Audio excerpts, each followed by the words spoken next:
ओम शांति। दीपावली की सब सफाइयां कर रहे हैं। सफाइयों की या तो तैयारी कर रहे हैं कि हमें इस दीपावली अपने घर को चमकाना है। बहुत सारे लोग उस दिन अपने घरों में पेंट करते हैं कि धन लक्ष्मी आएगी। लेकिन क्या हमें पता है कि दिवाली की सफाई हम क्यों करते हैं? हम कम से कम भी 15 दिन पहले, दीपावली आने से पहले ही सफाइयां शुरू कर देते हैं कि हमारा घर बहुत अच्छा सुंदर दिखे। लेकिन हमें यह भी साथ साथ में ध्यान रखना है कि ओनली मुझे घर की सफाई नहीं करनी है।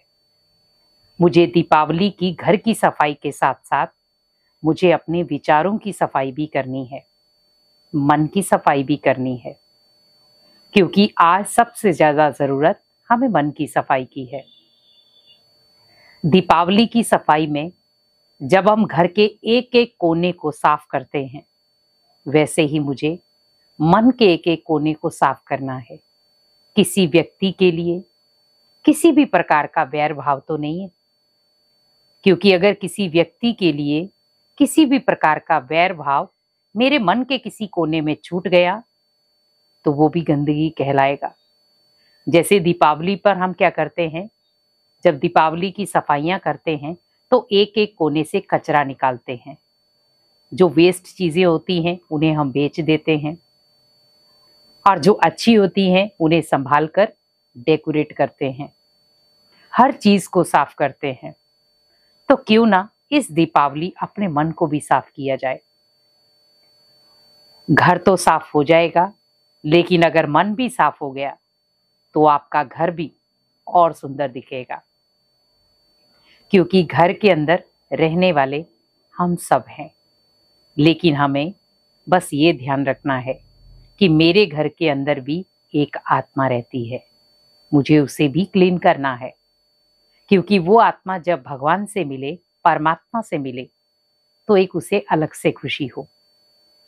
जैसे हम सफाइयां करते हैं तो हमारे घर में अगर कोई आ जाता है और वो आकर के आपको कहे कि आपका घर तो बहुत सुंदर दिख रहा है, बहुत साफ सुथरा दिख रहा है, तो आपको कैसा लगेगा? तो हमारी खुशी दुगनी हो जाती है कि किसी ने हमारे घर की और हमारी प्रशंसा की है। वैसे ही सोचें कि जब हमारे मन के विचार भी सुंदर हो जाएंगे, हमारे अंदर के संस्कार सुंदर हो जाएंगे, तो स्वयं भगवान हमारी प्रशंसा करेगा कि मेरे बच्चे ने अपने अंदर से सब विचारों को साफ किया है। हमें इस सफाई के साथ साथ अपने अंदर से इन बुरी चीजों को भी निकाल देना है, क्योंकि जब आप सफाई की शुरुआत करें तो साथ में आपको सबसे पहले जो सफाई की शुरुआत है वो आपको करनी है अपने मंदिर से। बहुत सारे लोग अपने अपने अलमारियों से, कमरों से साफ करना शुरू कर देते हैं, लेकिन आपको सफाई की शुरुआत करनी है अपने पूजा स्थल से। हम कई बार क्या करते हैं कि इधर उधर की सफाइयां, किचन की सफाई, कमरे की सफाई सब कर लेते हैं, उसके बाद सोचते हैं अब मंदिर की सफाई की जाए। मंदिर की सफाई आप बिल्कुल अलग तरीके से करें, वहां पर आपको एनर्जी भी मिलेगी और खुशी भी। जैसे कोई भी हम शुभ कार्य करते हैं तो क्या करते हैं, पहले भगवान को याद किया जाता है। वैसे आप जब घर को क्लीन करें, घर को साफ करें, तो आप पहले भगवान के घर को साफ करें। जो भी आपने छोटा है, बड़ा है, पहले आप उसे साफ करें। तो जब आप उसे साफ करेंगे तो आपके मन के अंदर डबल ऊर्जा आ जाएगी, और वो ऊर्जा होगी सकारात्मक ऊर्जा। क्योंकि जब आप घर को भी साफ करोगे तो आपके अंदर एक अलग से एक ऑरा मंडल पॉजिटिव रहेगा, थकावट भी नहीं होगी।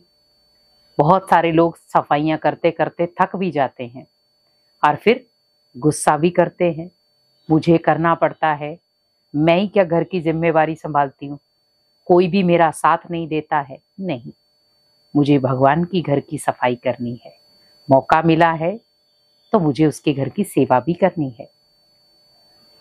तो शुरुआत में ही आपको ध्यान रखना है कि जब भगवान के मंदिर की आप सफाई करें तो उस मंदिर के साथ साथ अपने मन मंदिर में भी पावरफुल संकल्प लेकर आएं कि भगवान, आज मैं आपके घर की सफाई कर रही हूं और आप हमारे घर की सफाई करना। लेकिन भगवान आपके घर की सफाई कौन सी करेगा?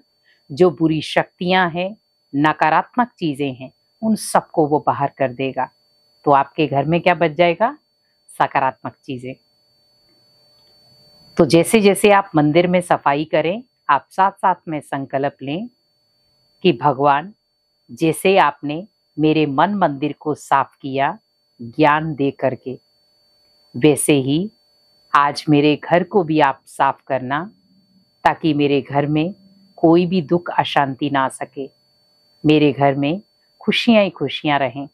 मेरे घर से नकारात्मक ऊर्जा खत्म हो जाए, बाहर निकल जाए। तो आज शुरुआत में आपके घर से करूंगी, ताकि मेरा जीवन भी श्रेष्ठ हो और मुझे शक्ति भी मिले, ताकि मैं घर के सारे कार्य बड़े आराम से और बहुत पॉजिटिव सोच के साथ कर सकूं, और आप भी मेरा साथ देना। तो भगवान भी आपका साथी बनने के लिए बंध जाएगा। हम बहुत सारे ऐसे ही करते हैं। शुरुआत हम कमरे या किचन से करते हैं, पर थोड़ी सी सफाई में बदलाव करें। आप पहली सफाई शुरुआत करें भगवान के द्वार से, और फिर उसके बाद आप पूरे घर की सफाई कर लेते हैं। उसके बाद एक बार फिर लास्ट में आप भगवान के द्वार की सफाई कर ले, घर की सफाई कर ले। आपने पूरा घर क्लीन कर लिया, और लास्ट में एक बार आप अपने मंदिर या पूजा स्थल जो भी है वहां पर एक बार फिर से सफाई कर ले। तो क्या होगा? आपने शुरुआत मंदिर से या पूजा स्थल से की थी, और एंडिंग भी कहां से कर रहे हैं? पूजा स्थल से।